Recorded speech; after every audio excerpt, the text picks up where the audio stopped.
How do you teach a man a lesson? Not by arguing, not by explaining, and not by loving him harder. Let's be honest, girls. The lesson usually sticks the moment that we finally leave. The only mirror strong enough to wake a man up is our absence.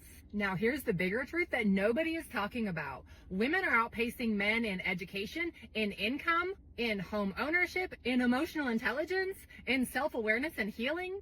Women are more spiritually in tune. Women communicate better. We have stronger social circles. We travel more. We drink less and have healthier bodies. Yet somehow, and for some reason that I cannot figure out, women are still shrinking themselves to just be in relationships with men who refuse to grow. Why? What the fuck, girls? What the fuck? If men are falling behind, it's because we are setting the bar too low. We've been over-explaining, over-nurturing, over-tolerating, over-loving, over-helping. Maybe it's time we stop doing that. Maybe it's time to stop centering men entirely and start centering yourself. Girlies, stop chasing their attention. Stop trying to heal their wounds. Stop trying to teach grown-ass men lessons that they just don't fucking want to learn. Let them feel our absence. Because here's the truth. The moment that a woman decides that her own heart is sacred, everybody else who cannot honor that loses access. And then the men of this world are actually forced to come face to face with themselves and change. And that is how we women heal the world. Just withdraw your energy from people who do not deserve it and have not earned it. This bitch is spewing the exact feminist self-help bullshit that keeps women single, alone, and miserable. It sounds like she's punishing men, but the reality is what she's saying punishes women, because it teaches them to bypass responsibility to dodge accountability and really avoid having any agency in their own decisions. And listen, nobody, men or women, are saying that women should stay with abusive or toxic men. Leave those men. The problem in all this is acting like every failed relationship proves that the man needs to be taught a lesson, instead of the woman looking at herself and asking why the same damn relationship patterns keep fucking repeating themselves in her life. What she's trying to do is punish men, but at some point though, your choices matter. And at some point you have to realize you're the common denominator in all of your choices. And you don't teach men lessons by repeating the same cycle over and over. You teach yourself one by choosing better, instead of jumping from relationship to relationship without ever looking in the fucking mirror. Ultimately, what she's telling women to do doesn't punish men. It keeps women trapped in the same exact cycle that they claim they're trying to escape. And her claim that women are outpacing men in everything leaves out the context behind those numbers altogether. And the truth in all this is that society has spent decades creating scholarships, hiring initiatives, educational programs, workplace policies, institutional support in almost every area that is specifically designed to help women succeed, while boys have steadily fallen behind in school. They're not given the same advantages, and men are committing suicide at 3 to 4 times the rate of women, and nobody looks at it. Men's problems are so normalized in society, they're not even noticed. And when boys fall behind, nobody's asking why.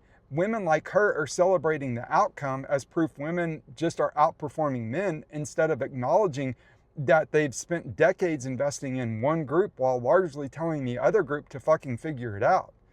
And she turns around and calls the results proof that women are somehow superior. Well, that's not an honest read of what is actually happening in society, because people like her ignore those advantages and then celebrate women pulling ahead as if that's proof women are simply better.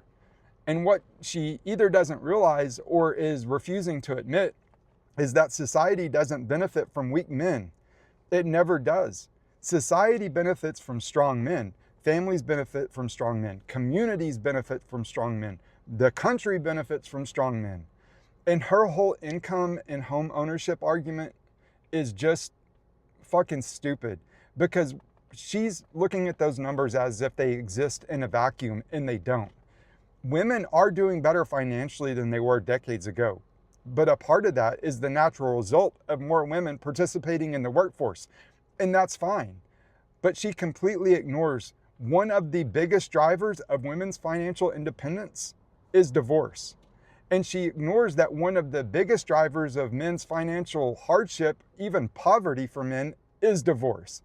See, she's pretending that a scoreboard exists without mentioning how the game is played. And the same thing applies to home ownerships. Statistics don't magically appear out of thin air. Divorce changes who owns homes, who keeps assets, who walks away with property, who gets child support, alimony. And ignoring how those numbers are created while using them as proof women are simply doing better leaves out a massive part of the story. And her whole emotional intelligent argument is the same tired bullshit that's always used to paint men as emotionally defective and emotionally deficient. Women define emotional intelligence through a feminine lens, and men process emotions differently. We communicate differently. We solve problems differently. And listen, different doesn't mean deficient or defective.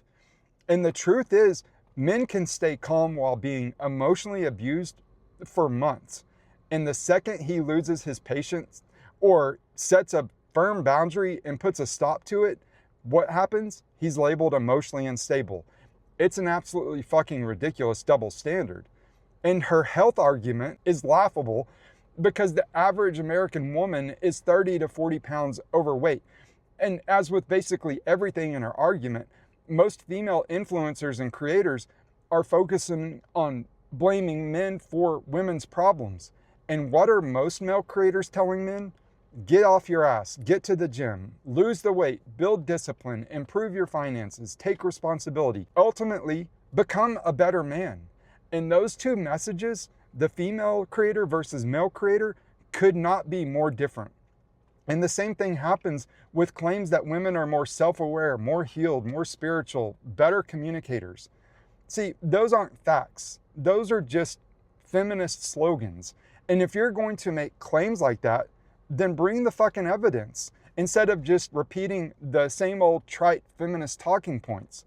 Because if women are supposedly more intelligent, emotionally more self-aware, more healed, more spiritual, better communicators, blah, blah, blah, whatever, then why is anxiety up? Why is antidepressant use up? SSRIs are through the roof. Therapy is up. Loneliness is up. Emotional distress is climbing. And see, if all those claims are true, you'd expect the outcomes to reflect it. But instead, we're told women have mastered life while being told that they're more overwhelmed than ever. And those two narratives don't fit together. And she says women are setting the bar too low. What fucking world does she live in? I mean, seriously? Because women have spent years being told never settle, know your worth, leave the second you're unhappy, believe there's always something better out there waiting around the corner. And today's dating market reflects the exact opposite of what she's claiming. Average, stable, good men are struggling to get noticed, while that much smaller group, that top tier of highly desirable men, gets the disproportionate amount of female attention. And then when those men that all the women are going after won't commit, somehow the conclusion always becomes that men as a whole are falling behind. And see, that doesn't even make logical sense. But her broader message is that women should just withdraw from men until men change. And the irony in all that is a lot of men already have withdrawn. They've completely exited the dating market. They're at the gym, they're building careers, they're improving their finances, they're finding purpose, they're focusing on friends, they're focusing on their families, or finding just peace in general. And plenty of men have stopped chasing women altogether because they're tired of this type of woman's bullshit. Yet somehow she's still acting like men are the ones who just need to be taught another lesson. And the crazy part in all of this is that feminism has spent decades telling women to decenter themselves around men. You don't need a man, choose yourself, be independent. And now dating, marriage, relationships, they're all struggling. And the answer for women like this is to keep doing more of the exact same fucking thing. Well, at some point you have to ask whether the advice itself deserves a lot of the blame. And healthy relationships aren't built by convincing one side that they're perpetual victims while the other side is the perpetual problem. They're built by choosing wisely, taking responsibility for your own decisions, holding yourself accountable, and growing. That's my biggest disagreement with her whole message, is that it's just teaching women to interpret every disappointment through one ideological lens instead of asking harder questions about their own choices, their own expectations, the incentives, and any accountability. Her whole message is just absolutely fucking insane. It's the ranting of a woman who believes in misery loves company.